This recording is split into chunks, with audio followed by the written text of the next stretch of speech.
Last year, it was one of the most dramatic, one of the most exciting, fun to watch games of the year. England denied twice, agonisingly in the final minutes. George Ford hitting the post with a penalty and then narrowly missing a drop goal. It just faded like at the last moment away. The guy you'd back to hit it every time, just narrowly pulling it away from beating the All Blacks at Twickenham for the first time in some years. We're now a year on and both teams are in very different places. Yeah. I saw an interview with Cam Roigard the other day before, I want to say TNT, I can't remember, and he was saying that the All Blacks are very aware of the challenge that's ahead of them. That England have gone, I think, 8 or 9 games on the trot unbeaten at this point. They're on a really good run. They are playing at Twickenham and it's a very hostile crowd, that they're going to respond to the haka, that there's always all of this talk around England v New Zealand. It's become weirdly one of the biggest rivalries in rugby. Yeah. It's almost like... Black versus white. Yeah, I guess so. It's almost like, similar to what we're saying about France versus South Africa the other week. It's like two nations trying to prove to each other that they're the nation who loves rugby the most, you know? And there's a bit of that, and I don't know, like England having such a strong amount of depth in their squad and have been brilliant recently and really lent on what works for them, and that's really exciting against the mighty All Blacks. Traditional powers in rugby, right? The New Zealand on the field and England off the field. That's it. Traditionally the most powerful forces in the game. South Africa obviously has a big claim for that often on the field, and France is very much coming for it off the field. But that's always been it. It's always been that setup, right? Like, England should have the resources to win every World Cup, and they don't. New Zealand should have the playing style and the players to win every World Cup, and they haven't. And so it leads to this perhaps growing as a rivalry. And I think last year's game only intensified that. And then this year promises to be very, very interesting. Because I think it's one of the first times I can remember where England are going in as favourites. The majority of people are saying they back England to win this. And look, any All Blacks team who's been counted out in the past, I think generally goes on to win by 40 points. That's it. I'm not necessarily expecting that, but I think we will see more of a reaction from the All Blacks. I think this game is set up to be incredibly close. We have two teams whose strongest attribute is their kicking game. Yes. And two teams who kick in similar but different fashions. Yes. So England have lent so hard into the aerial game in terms of high balls that are contestable with the aim of getting their own players underneath them, i.e. Tom Roebuck, Freddie Stewart, and getting George Ford and Alex Mitchell to pump them into the sky. Both of those guys are excellent at this type of kick in a slightly different way. When they're going cross field, they go for George Ford, and when they want it down the same tram line that they're going for, Alex Mitchell is brilliant at those. And the other interesting side of this that I suppose all of us are guilty of under-addressing, talking about not as much, is on the left wing, they've gone for Emmanuel Fei-Waboso, who is an incredibly different style of winger to Tom Roebuck. And it's fascinating because Tommy Freeman went on the Lions tour this year, was brilliant, was a starting test Lion. You would have said a few months ago, one of the best wingers in the world. 100% you would have done. One of top 10 without a doubt. Yeah, 100%, and you wouldn't have been wrong. And yet, the selection of Tom Roebuck over him is because there is one stat that clearly Steve Borthwick cares about. And he loves stats. Yeah, if we're going loves about stats squads on Rugby Challenge, right? High ball for Tom Roebuck, he is as good as any winger in the world at that. In terms of when he comes onto the ball, on attacking kicks, getting under it, the other fullbacks there, and him leaping for the ball, rising above them, and getting on the front foot. He's as technically good as a Curtly Aronson, who's probably the outstanding winger in the world at this. But critically, he's about 3 times the height of Curtly Aronson. He's big. He's incredibly tall. He's also got really long arms. And he loves to bat them backwards, but also can just pluck the ball out the sky. How many times for Sale have we seen him take cross kicks from George Ford, who he plays with at club level as well, who's obviously starting at 10 here. This is a combo we play together all the time. How many times have we seen him for Sale take the ball above his head on a cross kick and then dot it right down? Yeah. How many times have we seen that? Yeah. He is brilliant in that area. He obviously has more to his game. He's defensively excellent. He's good when he has the ball. He's a powerful carrier. Great carrier as well. And really good rucking as well. Yeah. In terms of the backfield, he will not leave somebody vulnerable back there. Freeman is a brilliant all-rounder, but Roebuck has one outstanding skill which really suits the way that England play and the way they want to attack New Zealand in particular. Yeah. We have seen over the last few years, Steve Borthwick really start to lean into horses for courses selections. And I think on one level, this makes Fei-Waboso on the other wing really interesting because it feels like Roebuck is in there and so is Freddie Stewart, for what England want to do themselves, where Faye Boso is what they expect from the All Blacks. Yeah. And on one level, right, you've got, obviously, he scored the try against them last year. He's a brilliant threat with the ball in hand. He's incredibly quick. But also, that speed helps because the All Blacks kicking game is quite specific and pretty varied. So out their own 22 now, the All Blacks, probably their most frequent kind of exit strategy is to hang the ball in the air and compete for it around the 10-metre line. Try and drop it on that spot and send up a winger to compete, to get in the air. You know, Leroy Carter's been very good at this. He's excellent come on at this. At this area over the last year. Getting in the air, slapping the ball back, and then winning it for one of a number of forwards, most likely, possibly centres, who are crowded around waiting for that tap back, right? So they can then play from there. And then once they get into that zone in the middle, their kicking game tends to be much longer and lower. And they're looking at Beauden Barrett hitting 50-22s or slapping it down the middle of the pitch. And then their kicking game is completely different in the middle section to, and obviously they still do go for contestables, but like they are so much rarer in the middle than they are in their own exit zone, where most teams hang them in the middle of the pitch. And you look at England, it's kind of the other way around a lot of the time. And they want to be hanging contestable bombs constantly when they're in the middle of the pitch to make those kind of 20 metres that turn them from being technically on defence to technically in attack, right, in terms of like what their priority is from their own half to the opposition's. And if you think about this, right, if the All Blacks, when they have the ball around halfway, which is going to happen at some point in the game. Yep. That's my prediction. That's a the All hot Blacks take. will have the ball around halfway somewhere in the game. At Squidge Rugby, we like to stick our neck on the line. Yeah. So if they're slinging it long, right, and you've got Emmanuel Faye-Waboso in the backfield, and he has a couple of seconds to regather the ball from a long kick, he is much more likely to, one, beat a chasing defender that's coming up on him, but also, if he catches the ball, he can make 20 metres back up in the time it takes Freddie Stewart to make 10 metres back up because he's twice as quick as him. So if you're regathering the backfield, you want to put yourself in the best position to then hang that contestable bomb yourself. Those bombs are likely only going to go 15, 20 metres. If Faye Bosa can make an extra 10 metres because he's faster and he therefore reaches the defensive line sooner, so he's taken that tackle sooner, he's taken that made more metres up in the meantime, that then essentially won you 10, 50 metres. That is one kick you don't need to hang, one bomb you need to contest for, one 50-50 ball you don't need to try and win and hope the odds fall in your favour. Yeah, I was kind of half expecting, as much as I don't like him as a fullback, I don't think he's his best position by a long stretch, I was half expecting to put Marcus Smith at fullback for that reason, that they would then get him to run it back a bit more. But actually, when you think about it, Faye Waboso does that. Yeah. He takes care of that himself. And also, it's not like Faye Waboso isn't brilliant under the high ball. Bear in mind, literally last week, he jumped for a high ball and got taken in the air and did a 720. And still came down holding it. Yeah, exactly, and was fine and scored a try a minute later. So from taking a kick. Yeah. This guy has exceptional high ball prowess regardless. The other side of this is New Zealand's go-to exit strategy is to hang that bomb. Freddie Stewart is brilliant under the high ball. He will be the guy they're hanging that bomb on. So if England can just win that in the air, they every time, or the majority of the time, right, either they're forcing New Zealand to clear into touch, which they do, but they like less. They tend to be conceding, some more yardage by not hanging it contestably. Cam Rogar's a brilliant kicker with the ball, so can often get a lot of height on it. That's something he's really, really good at. And if you're hanging them contestably, right, then Freddie Stewart's winning them every time. You either force them to give you line-outs in the opposition half, or you're just regathering the ball. You take away the All Blacks' chance to control the game, which they use through that kicking game. You take that away if you're winning those balls back in the air, which is what they've clearly put Stewart in the team for. It feels really calculated. All three of those back three players are together for a different reason, but I can also see them working as a unit. I have a theory about this. Yeah? I don't think it will take that away from their game because Australia, 2 weeks ago, they really targeted Freddie Stewart. As you mentioned, he has a reputation as one of the best fullbacks under the high ball in World Rugby. However, what Australia found out in their game against them is Freddie Stewart is exceptional at taking a high ball when he's moving forward onto it. And that is his thing, it's his trademark. Is he, similar to what I was saying about Tom Roebuck, balls in the air, gets his knee in the air and leaps forward, and he uses his momentum to take that high ball. However, what Australia did instead, Jake Gordon, exceptional at this kind of kick, put it just behind him. Meaning, Freddie Stewart was coming backwards onto the ball initially, because obviously you want to move forward onto the ball, so he was having to take a few further steps backwards to try and then take it, and he was pretty much averaging out static at where the ball was landing.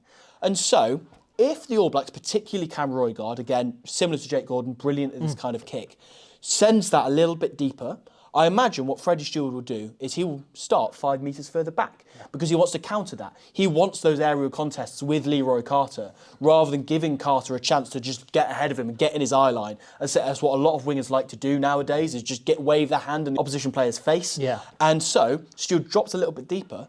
That really suits how the All Blacks like to kick, especially out in their own exit zone, is they like to go contestable. So they can kick it a little bit closer to Leroy Carter or to Leicester Fainga'anuku or Will Jordan, whoever's chasing it.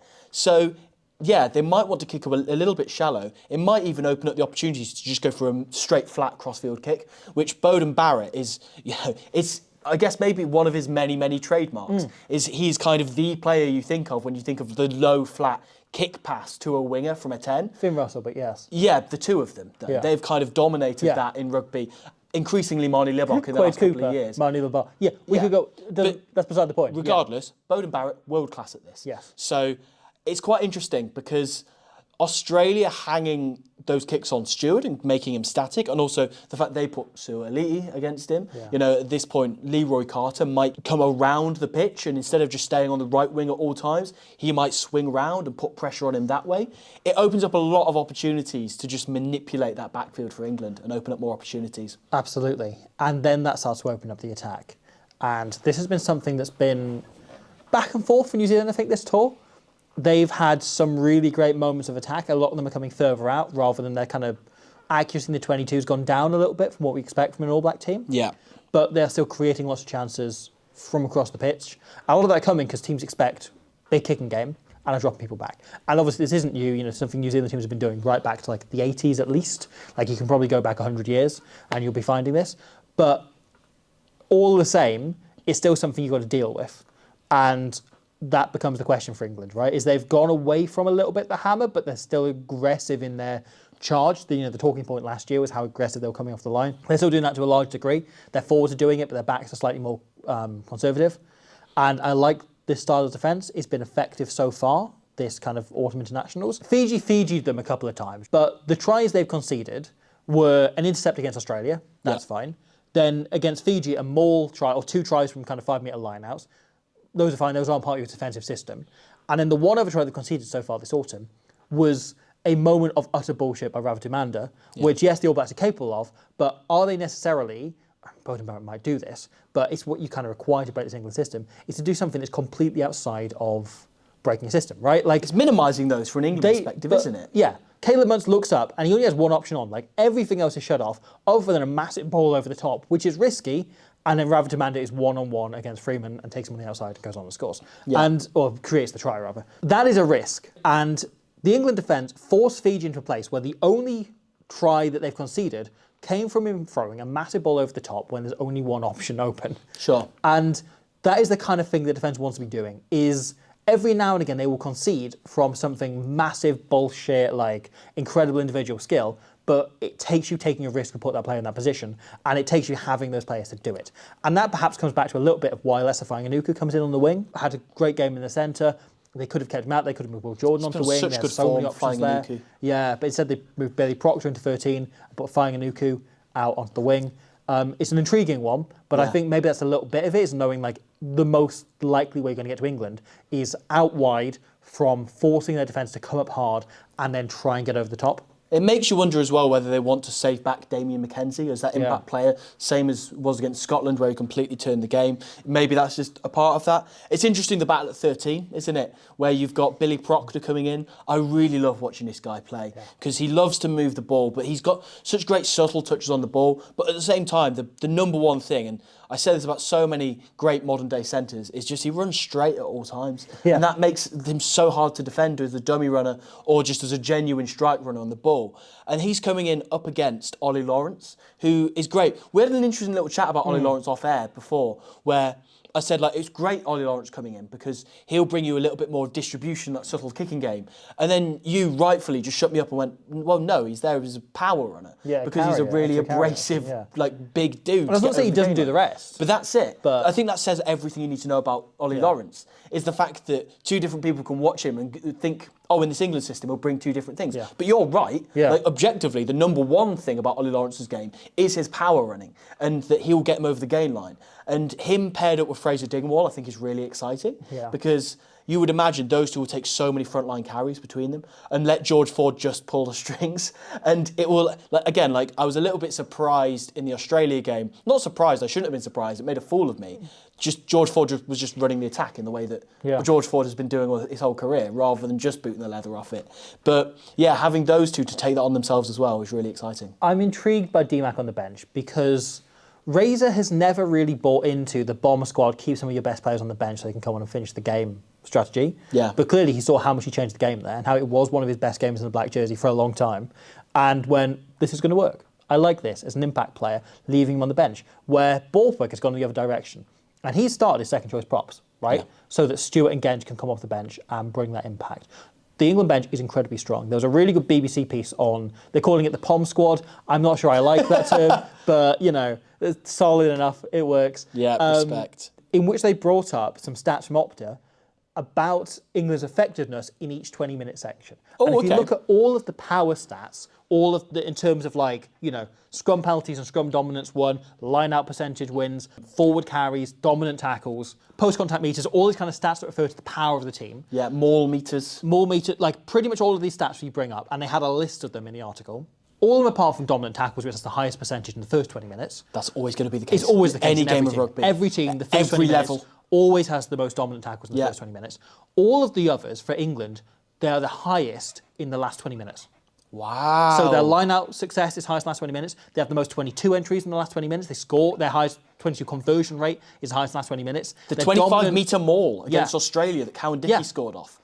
Their dominant carries, their kind of percentage of post-contact meters is highest in the last 20 minutes. They win the scrum penalties in the last 20 minutes. So this is clearly something Borthwick is leaning into. It is a bit data-driven, putting these props on the bench to target that.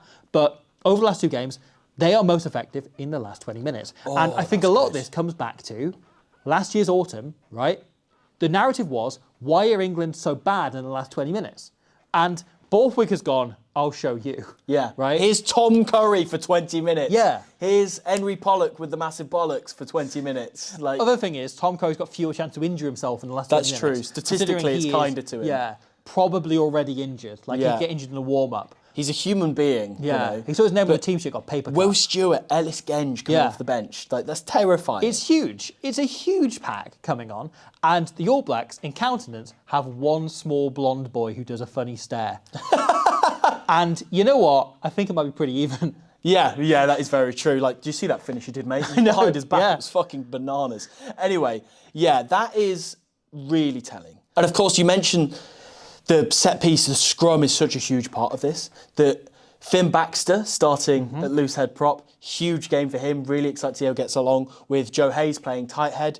That is a really huge game for both of those. I suppose the objective is to survive that first 50 minutes without any penalties conceded. Yeah. And it's that stat you bring up about the bench, I'm still getting my head around that. That makes it really interesting from the All Blacks perspective in terms of discipline. Yeah. Or for both teams in terms of discipline. Because you can't give anything away because England have potentially 20 points in them in the last 20 minutes. That there's no such thing as too big of a lead to give yourself too much of a head start. With that in mind, we've discussed this a lot on the channel recently.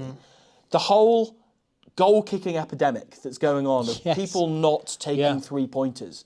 With that in mind, if you're Adi Savir and you're offered 3 pointers early days, do you go, let's just rack up as many points as we can? Or do you go, we've got to be greedy. We've got to push our luck and see if we can get 5 pointers here? I think New Zealand's best chance to win the game is kicking for the corner. England's best chance to win the game is kicking more 3 pointers. Yes. I think both teams have said it very differently. Yeah. And New Zealand will wear teams down and will go for highest phase count. And they have, look how well Peter Larkhei's playing, right? Yeah. A bunch of those carrying options in their team.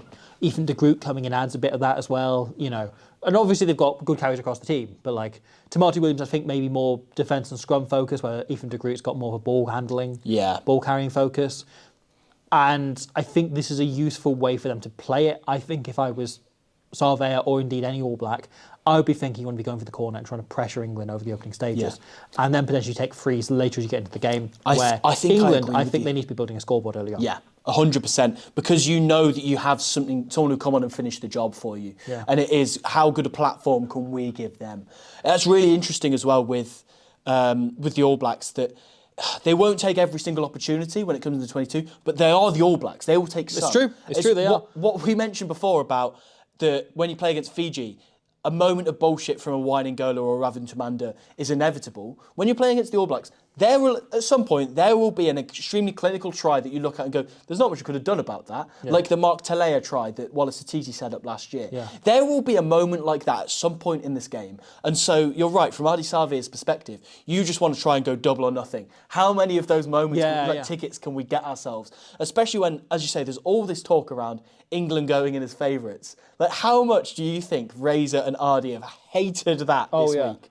Well, like, there was an interesting comment from Richie McCaw. I don't know if you saw this. Okay. I believe he was on the Ruck, the Times I've heard of podcast. Him. Yeah. And he said something really interesting, which was basically that, and I'm paraphrasing, the All Blacks should never be in a rebuilding stage because no one should ever be still developing as a player when they're playing for the All Blacks. Everyone should have to earn playing for the All Blacks. And to think otherwise is bullshit and unfair. And that you should always be ready and always be at the top of your game when you're an All Black. I get and it's what a very he's saying. Richie McCaw approach to things. Really Richie McCaw thing.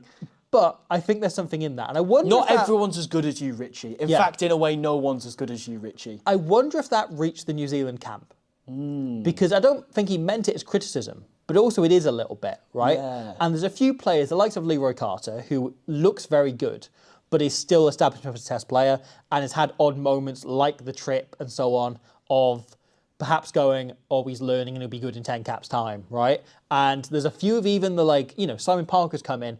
I think he looks great, but there's still work on in his game. There's loads of these players in here. Fabian Holland, another one I put in that camp, who again, has some weaknesses to his game, but has been playing well this year. Yeah. I wonder if there's a little bit of McCaw thinks I'm not good enough. McCaw thinks I'm not ready to be an All Black yet.